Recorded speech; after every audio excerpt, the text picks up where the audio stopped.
Hello and welcome to another edition of SCSU TV News. I'm Nino Napolitano. And I'm Jasree Peralta. Today we will take a look at Sinfest, students taking advantage of the new Academic Success Center, sports, and more.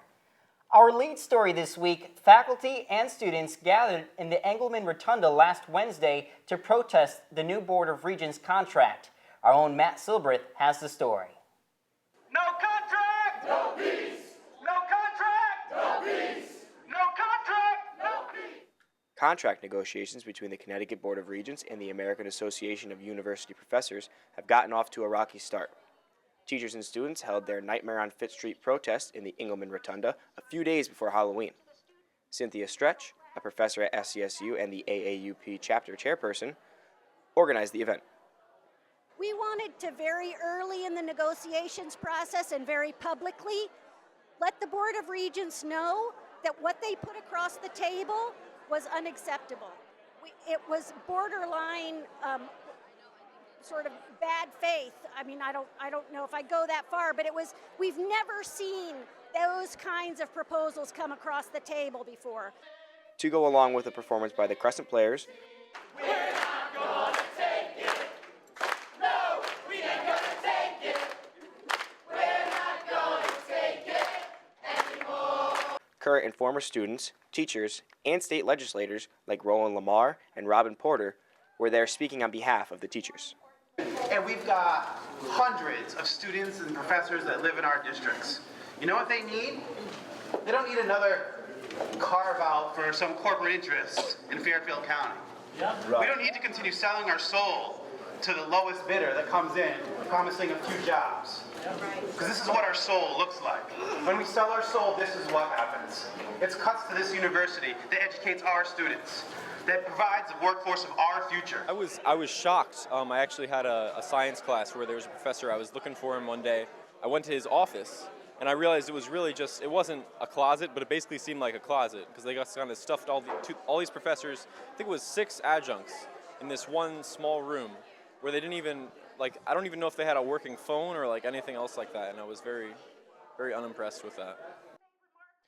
Some items potentially on the chopping block for the Board of Regents are research grants, class sizes, and possible programs not being offered. Stretch hopes that after the protest and gathering petition signatures, negotiations will improve. I was blown away by the turnout. People could tell by looking at this room that people here care about this. And it wasn't just full-time faculty members here, people. It was members of the New Haven community. It was state representatives. It was students. It was graduate students. It was undergrads. It was administrative faculty. We had maintenance staff wandering through. They couldn't come because it was they have to come on their lunch hour. Reporting from Engelman Hall, I'm Matt Cilbrith. Even more changes have been made to the meal plans here on campus. Earlier this semester, we reported on the changes in hours of service and swipes. Now, students will only be allowed 1 swipe per hour for meal exchanges. We will continue to have more updates for you on just what these changes will bring. The Sage Center hosted Politics of Queer and Trans Leadership on Monday night to stand against oppression in the LGBT community. It served as an open forum for not only those who identify as queer or trans, but allies as well. Leaders spoke on behalf of the community and on silence. So Jasree, as you know, Halloween just passed. How did you celebrate?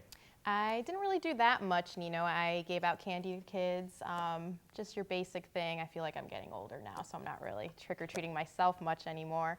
But I did also attend WSIN Sinfest. Students got the chance to show off their best 90s themed Halloween costumes in the ballroom Thursday night. The annual musical festival awarded prizes to the best costumes. There were 3 bands that performed, including the headliner Bella's Bar Talk. You can watch them perform this Thursday at Pacific Standard Tavern in downtown New Haven. According to President Papaznian's blog, plans are in motion to replace Peltz Gym, the oldest building on campus, with a new School of Health and Human Services. The building is part of a new CSU 2020 capital construction plan. Papaznian says the plan will be constructed in 2 phases and designed to bring the many human services programs together. For any student out there who is in need of a little extra help when it comes to their schoolwork, the Academic Success Center is a key place on campus to visit. The center has finally opened its doors this semester in the Bewley Library. Nino has the story. The third floor of Southern's newly renovated library buzzes with dozens of eager students swiping in to utilize its new services. The sprawling new space includes many technology upgrades and provides plenty of space to study and learn. Rye Howard Stone, a student tutor, talks about the most in-demand tutoring sessions. I tutor physics and math. I tend to get a lot more math students, but it ranges anywhere from like Math 95, sort of a pre-algebra, to Calc 1, Calc 2. Dr. De Oliveira tells me that most of the programs in tutoring and workshops currently take place during the fall and spring semesters. However, she says that as more students elect to take classes during the summer months, they are looking at the possibility of adding workshops and tutoring during the summer. Right now we have 18 different disciplines that we provide support in, and that it won't stop from there.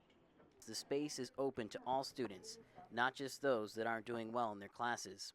And when I say all the students, that means all the students. We obviously want to see the students that are not doing well in classes, the D's or the F's, or are struggling understanding material, but we also want to share with students that you could be getting a C, a B, or an A, and we want them to come in if they need that extra support. The math is really the thing that's in demand. There's quite a few from all levels, really. I've had kids from my classes that I've seen coming around looking for help. Both athletes and non-athletes alike say they are enjoying the new amenities. I mean, last year we'd have to go in a room and mandatory for 5 hours and done by Wednesday. And I feel like having the whole entire week is much better to do than 5 hours before Wednesday and having to be there for an hour and a half. You know, we've expanded. It's just so much more is going on here than we've ever had in the past before. Reporting from the Bewley Library, I'm Nino Napolitano. Now here is Matt Cilbrith with the latest in Southern sports.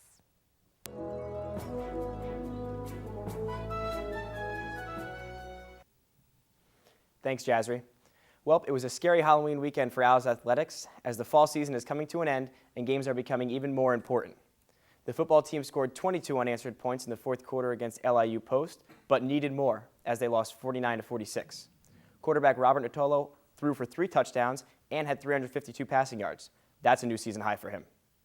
Both soccer teams played their final regular season games this past weekend, and both their matches had a similar result. The men lost to Southern New Hampshire 3-0, and the women lost to Bentley 4-3 at home. The good news for both of these teams is they have qualified for the NE10 tournament.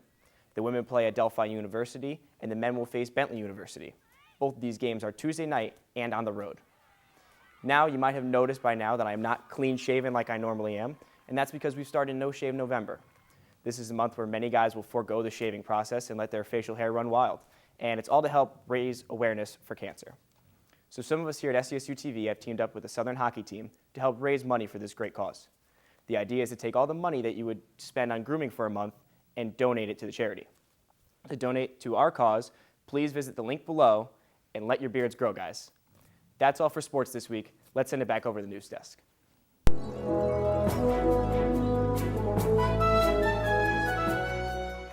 Thanks, Matt, and thank you for watching. For more updates, follow us at SCSU TV on Twitter. Also, make sure to subscribe to our YouTube page and watch us on Channel 919 in your residence halls. We will see you guys next week.